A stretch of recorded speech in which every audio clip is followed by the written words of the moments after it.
Okay, so you know what's confusing. When you look around your studio and you're seeing pretty full classes, some of them are maybe even waitlisted, which is a great thing. You know that people are loving the class. They love the studio. Perhaps they even post about it online. You love that. But yet, despite all of that, you still are feeling pretty stressed out about the money. You're still wondering about payroll, wondering why there's never quite enough left over at the end of the week, end of the month, or end of the year to pay you what you really want to get paid. And I think there's a truth that we don't talk about enough, or that we quite quickly forget. And that is that a busy studio is not necessarily a healthy, profitable business. And honestly, some studios are the closest to burnout exactly when things look the most successful from the outside.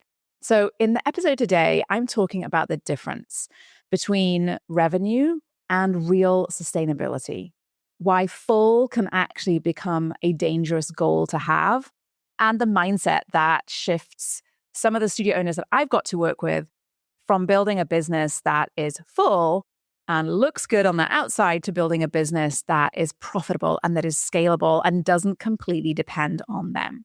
Because the goal is not just to fill classes. The goal is to build a healthy, robust, and profitable business that supports you and the life that you want. Well, hi there, I'm Seran Glanfield. I'm a business and marketing strategist just for boutique fitness studio owners like you. If you're ready to be inspired and make a bigger impact, you're in the right place. All you need are a few key strategies, the right mindset, and some support along the way.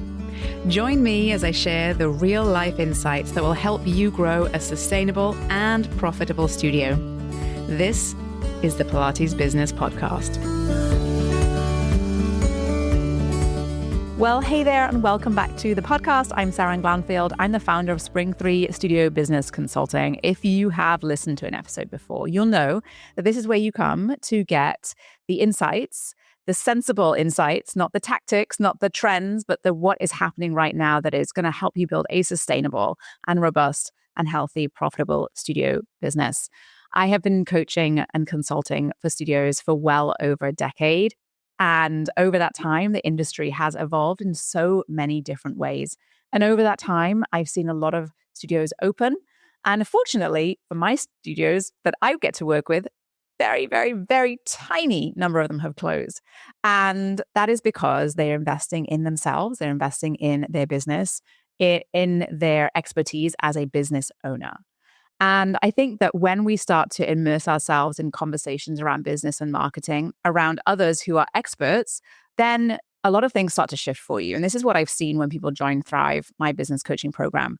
And a lot of the conversations that we have in there are often around this conversation that I want to have with you today as well. And it's such an important conversation because I think that a lot of studio owners are quietly experiencing this, but we don't often talk about it enough. That there is this bit of a disconnect behind what a business looks like from the outside and what it actually looks like behind the scenes, like what's happening on the inside. Because on the outside, so often things can look great. You know, whenever we work with a new studio, we work with them on all of their external top of funnel marketing, their visibility efforts and so on. And in some cases, it's great. Some cases it needs a little bit of attention. But when in the case where it looks great, there is often perhaps that doesn't follow through into the business on the inside looking great. And, you know, it's okay. We're all good at different things. We're all focused on different parts of the business. But I think one of the challenges that we face when we're thinking about our own business is that it can look good in a lot of ways, right? Maybe your classes are full. Maybe your clients are active and engaged. Maybe you're busy. Maybe your follower numbers are increasing. You're getting a lot of likes and all of the good stuff online. And maybe you're even getting people come up to you and saying, amazing business that you built here. This is so amazing. I'm so happy for you. Gosh, wow, what an amazing, successful business you have. And you're kind of thinking to yourself as you're smiling and nodding along that you kind of feel like things are like about to just, fall off the edge of a cliff, right? That, cash flow feels a little bit tighter. You're still teaching a little bit more. You're still putting out fires more often than you would like in the business. You're month to month, you're kind of just hoping for something better. You're worried about one or two of your instructors quitting, and you're feeling a lot of pressure, and there's a lot of heaviness to sort of what's happening on the inside. And I think that creates a really sort of confusing emotional experience as a business owner because, you probably are wondering, wait, hang on, and my classes are full. Why is this still so hard? And this is one of the biggest shifts that I see that studio owners often need to make as they move from being in that sort of survival mode to moving into that real business leadership role. Because I think that one of those sort of first things that we focus on as a business owner in the boutique fitness world is I just need to fill classes, right? And it's that one core metric that we are focusing all of our efforts on, right? And yes, that matters. It does matter 100%. We track it, we look at it, we're watching it like a hawk. But there eventually becomes a point where capacity alone stops being the thing that determines success. And I think this is especially true right now in the boutique fitness industry. I think many studios have gotten a lot better at marketing. We have a lot more tools at our fingertips than we've ever had before that allow us to make more marketing content much faster than ever. So they've perhaps improved visibility. We know that demand has also increased quite significantly, but there's a different problem now that's starting to emerge. And that is that the business itself hasn't evolved at the same pace as growth. So what happens is that revenue increases, but so does the complexity in the business, right? So you've gotten clients, you're filling classes, now you've got wait lists, and now you need to figure out how you get more instructors and where to change the schedule and add the schedule. You're wondering if you should add a different modality, and you've got this instructor that's come to you and said they want to teach a particular style of class in your studio, and you have to figure out how to make that work. Then you've got perhaps these segments that you want to reach within your community, different types of clients who take different things, and you want to communicate with each of them, right? And all of this stuff and all of these people and all of the things that you now are continuing to evolve and grow add this emotional load to your shoulders and also adds more perhaps friction within your business. And suddenly you've gone from what was originally this sort of very simple business model to being a more complex business model. Right. And so you've built something that's very, very busy, but maybe there's also chaos in there. Right. And maybe you're not sure that your business is all that resilient. And I think this is the conversation that people are not having enough, but it's what I really want to talk to you about today. Not because I want to scare you, because I want to help you to think through growth. Because what's really important to me when I work with my studio owners and the way that I approach business coaching in the boutique fitness space is that I want to help you to understand how things work in your business so that you can also continue to make the right decisions for as long as you can want to be in business. So I want to empower you. I'm not here to make the decision for you. I want to empower you to make the decision. And empowerment comes from knowing and learning and having the right information and the right context around that. So the sooner we understand how all of this stuff works, how sustainable businesses are really built, they're built on structure, on margins that are healthy, on strong leadership, and on a very intentional business design. Okay. So one of the biggest misconceptions that exists in boutique fitness is this idea that busy equals profitable. But busy and profitability are not the same thing. We can be busy. We can be busying ourselves all day long, right? But it doesn't necessarily mean that we're making money. We're not making cash. We're not making profit. I cannot tell you how many studios I have worked with or had conversations with where, we've on the outside, they look so successful. They are frustrated with how things look on the inside. So studios that have got packed classes, right? But yet when we go and we look at the data, we look at the numbers, we look at the margins, we look at the projections, and we're like, oh, hold on a second. Let's just take a breath. We have a few things we need to fix here, right? And I think that that's because when you're in growth mode, you are growing reactively. And perhaps over the course of that growth, there has not been a focus on sort of more strategic approach, right? So classes fill up, another gets added. Your instructors that you need so desperately ask for a pay rise. And so payroll increases. And so revenue is growing, but so are your expenses. And you are wanting to participate in all of these different ways to make sure your business is visible. And so you're putting money into all of those things as well. You're paying for that extra upgrade in your software. You can't have time to actually use it though. And so all of a sudden you find yourself trapped in the business that has a lot of noise to it just to maintain a level of income. And when you're kind of just sort of hanging on by a thread, that's a very fragile business model to have. Because when a business depends on every class having to be absolutely at full capacity, or you as the owner teaching a specific number of hours that you probably aren't really paying yourself for, where perhaps you're relying on the fact that all your teachers will stay, so you're not actively hiring or looking to hire or thinking about your team and managing that. You're not expecting any seasonal dips. So, you head into summer and you are like expecting to continue to see a linear growth in your revenue. Like, all of this means there's very little margin for disruption. And what we know about life is that we make a plan. You should just already throw it out the window, right? Because there is always going to be a disruption. There is always going to be something that comes up. Always, always, always. And the reality is we don't know exactly where it's going to be, always, but we can often predict it when we have the right insights, the right data, the right feedback from our business. And I think the folks who are the owners, the business owners who are looking to stay busy because they just want to feel like they're doing something, can often be the ones who are just, hanging on and more fragile. And so I want you to build a business. I want you to help you to see how you can build that business and build a strong business. Because one of the things that I want for you is I want you to stay in business. And I want you to stay in business because your business has incredible value to add to the lives of the people that you get to work with. And the longer that you're in business and the more sustainable your business is and the happier you are in your business, that all has that trickle-down effect into your community. So more people are moving their bodies, more people have that community that they feel a part of, more people are feeling good about life, and that is only a good thing. And so I want to make sure our mission at Spring 3 is to help you to build that profitable, sustainable, fulfilling business. And I think that busy when it comes to business can feel very validating. We can all find stuff to do, but sustainable businesses are built on more than that. They're built on healthy margins, on internal, efficient operations with structure, on a strong pricing strategy, on great retention efforts, and on developing your skill as a leader of your team, and on systems that reduce dependency on you. And so the goal is not to max out your hours, max out your exhaustion. The goal is to build a really resilient, healthy business, okay?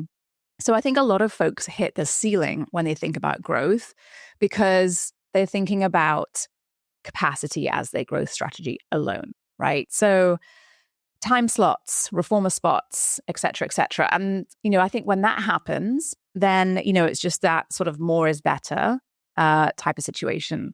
But working harder, working more hours for you is not a strategy. So I see this happen a lot this time of year in the summer, right, when this is getting aired, where you're starting to get a bit nervous because the studio is a bit quieter. And so you start to think, well, if I teach that class instead of paying the instructor, then that'll help a little bit.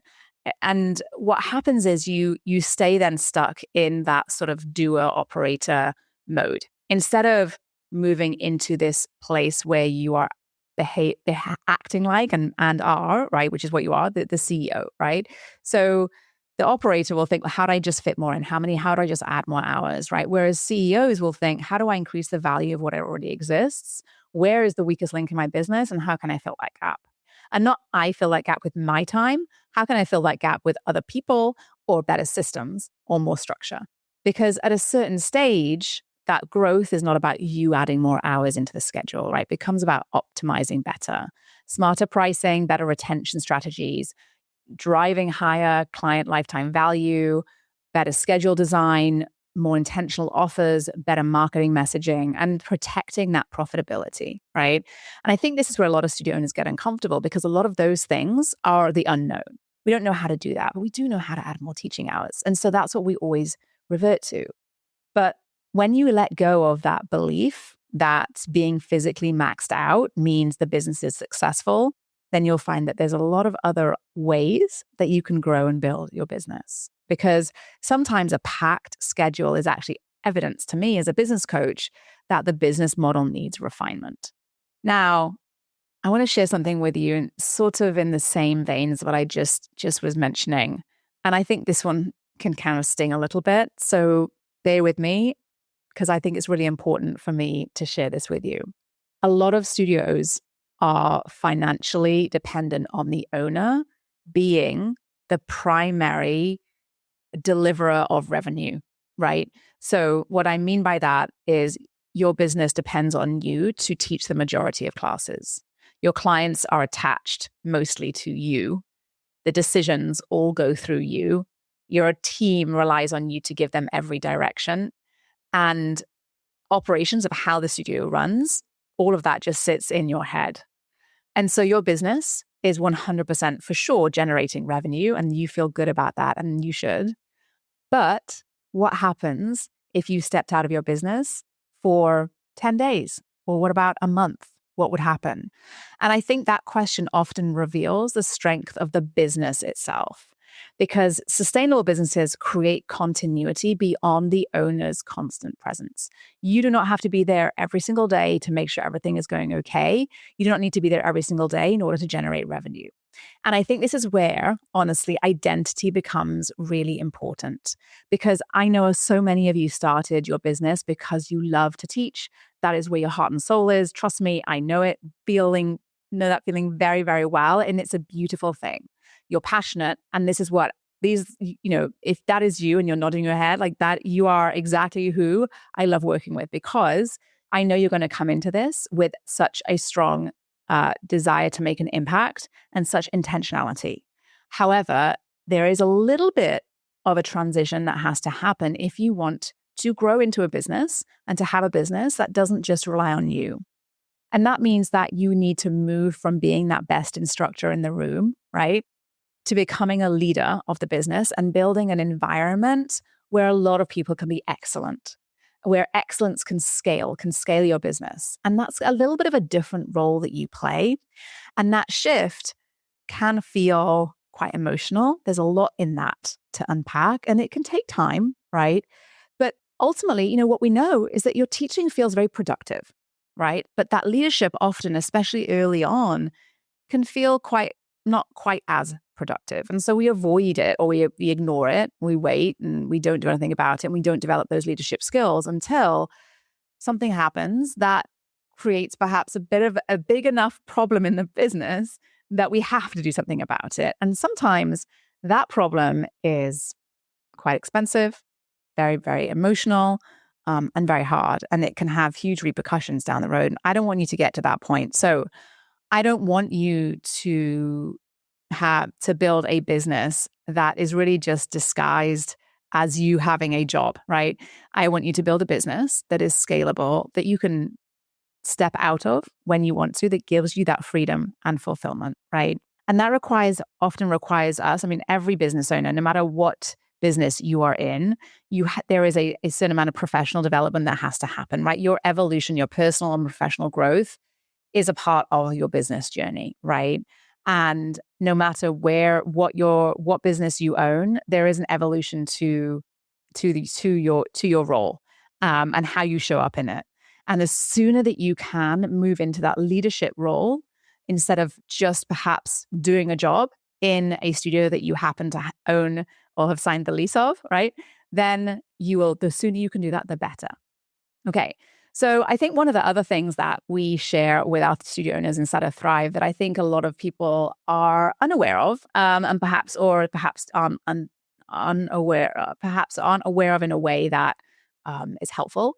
And that is that we often just sort of assume that profit is something that might happen or might not happen. But it's not random. When you design your business in the way that I show you how to design your business inside of Thrive, then you are building a business that is designed to make profit. And there's no way that you will not make a profit, right? And so when you are intentional about what you sell, how you price, who you serve, right? What you're doing with your time and what you're not doing with your time, then there is, without a doubt, that your business will thrive. And so, every decision that you make about your business either puts it in a more positive place, or more neutral place, or a more negative place. And the more complex you make your business, unknowingly or knowingly, it often gets more and more expensive. And so we find that financial fragility, which I want you to avoid, I want you to have a robust and healthy business, you guys. And that often comes from some invisible places, things you don't see happening in your business, or things that you've done that you did it quickly at a time when you didn't know better. And all of that is, by the way, fine and okay. And there's no judgment at all. But oftentimes it looks like things like underpricing your offers because maybe you feel like there's other people who are better than you, right? Or maybe you're discounting reactively because a studio opened down the street, or because you had a quiet month. Or maybe you're scheduling your classes and your sessions at a time of day that just makes no sense for your clientele. Maybe you're not focused on, how you can drive lifetime value, or you don't know how to do that.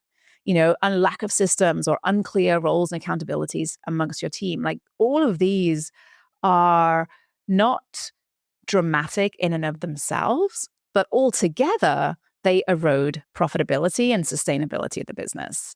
And this is why a lot of studios can look wildly successful on the outside, while inside the owner feels exhausted and anxious. And so the appearance of growth and a quality of growth are not always the same thing. And we're going after quality growth, you guys, okay? So the real goal, ultimately, when I work with my studio owners, is a studio that supports your life. When you come to work with me, we focus on what you want your studio to look like and how that sits within your life, not just today, but perhaps what your life might look like next year or the year after. I work with studio owners. They're mostly female entrepreneurs who come to me at every stage of life. We've got folks who are just starting out on their business journey, who are engaged to get married, who want to have a family, and they want this business to support them through all of those stages, right?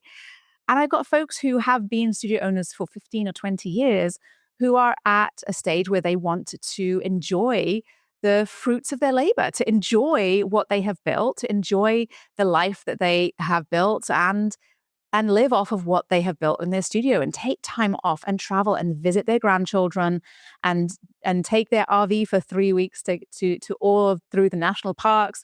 We have folks inside of Thrive who are doing all of those things, and it's because they have designed their business that way, right? And I think that somewhere along the way, if you're inheriting someone else's version of success, you'll always find yourself feeling constrained and feeling frustrated and feeling exhausted. Because if there's this belief that success only looks like more classes, more clients, more expansion, more locations, a beautiful Instagram feed, then you will probably feel like you are on this hamster wheel and maybe never quite happy with what you have actually built. Because bigger is not always better. Better is always better, right? So more aligned, more profitable, more sustainable, more intentional, but also more freeing to you.